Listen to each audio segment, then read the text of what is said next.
Dans le cadre du projet Enseignement et encadrement à distance, le groupe scolaire Taïba Elite déploie tous ses efforts et met en place tous les moyens nécessaires pour réussir cette nouvelle méthode de travail.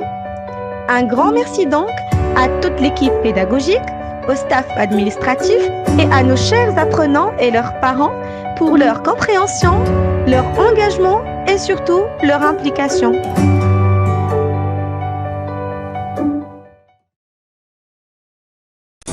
Mes chers enfants, bonjour et bienvenue. Me voilà de retour avec une nouvelle vidéo pour vous présenter une nouvelle leçon. Allez, restez sages et bon apprentissage. Aujourd'hui, nous sommes le lundi 6 avril 2020 et nous allons faire une nouvelle leçon d'orthographe. Comme d'habitude, ce n'est pas moi qui vais vous donner le titre de la leçon, mais plutôt c'est vous qui devez le découvrir. Voyons donc, j'observe. Alors, qui va lire cette phrase? Eh ben, c'est moi. Elle a mal à la tête. Aïe, aïe, aïe. Elle a mal à la tête. La pauvre a mal à la tête. Oh là là. Observez bien cette phrase. Observez les mots qui sont écrits en jaune et qui sont soulignés. Vous les avez vus? Bravo. Alors, la question qui se pose ici, quel est le point commun entre les deux mots qui sont écrits en jaune? Quel est le point commun entre les deux mots qui sont soulignés? Et bien là, on va voir. On va lire le premier mot. A. Le deuxième mot, c'est A. Ah, d'accord. Donc, les deux mots se prononcent de la même manière. Je pense que c'est ça le point commun entre ces deux mots. Mais est-ce que ces deux mots s'écrivent de la même manière? Est-ce qu'ils ont le même sens? C'est ce qu'on va découvrir tout de suite. Alors c'est simple.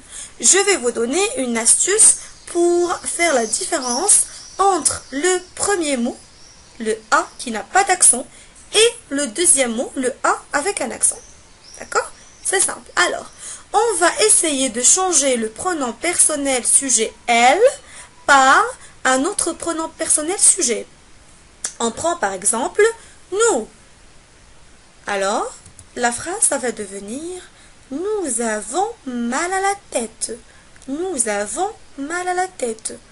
Alors, si vous remarquez, le premier A sans accent est devenu avant. Et le deuxième A avec un accent est resté le même. Ça n'a pas changé. Donc, là, on peut conclure que le A sans accent, c'est une forme conjuguée du verbe avoir au présent. Le A sans accent, c'est le verbe avoir conjugué au présent avec la troisième personne du singulier. Alors que le A avec un accent, puisqu'il est resté le même, ça n'a pas changé, c'est un mot invariable qui s'appelle une préposition. Si vous vous rappelez bien, on a déjà parlé de la préposition dans la leçon du complément du nom. C'est bien donc? Est-ce que c'est clair? Il y a aussi une autre astuce qu'on peut utiliser pour faire la différence entre le A sans accent et le A avec un accent.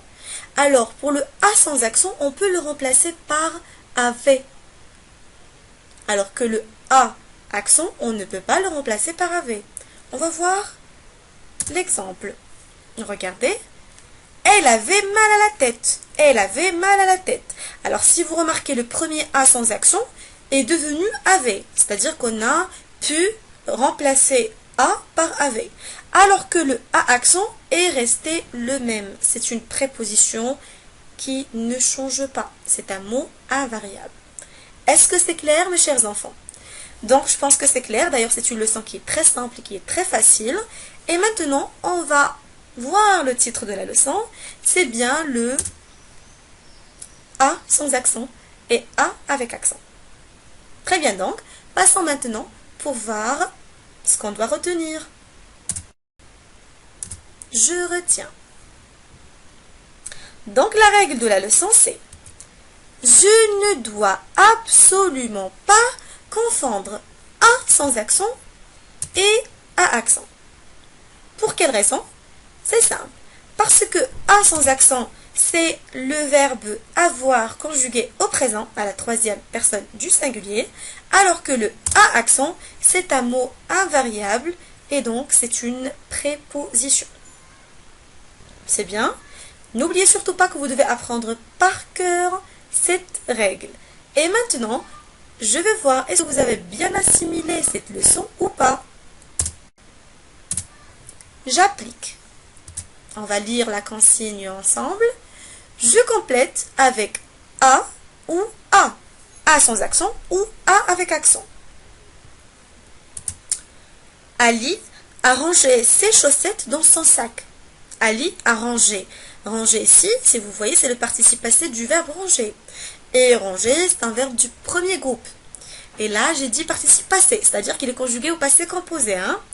D'accord, merci maîtresse. Allez.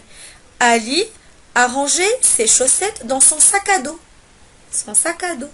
Bien. Nous jouons à cache-cache. Nous jouons à cache-cache. Et la dernière phrase. Mon ami a un beau vélo. Mon ami a un beau vélo. C'est bon? Donc, je vais vous donner un laps de temps pour voir toute la vidéo et pour faire cet exercice.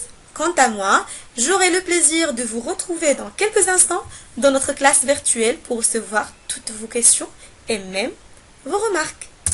Allez, prenez soin de vous, bon courage et n'oubliez surtout pas que je vous aime à la folie.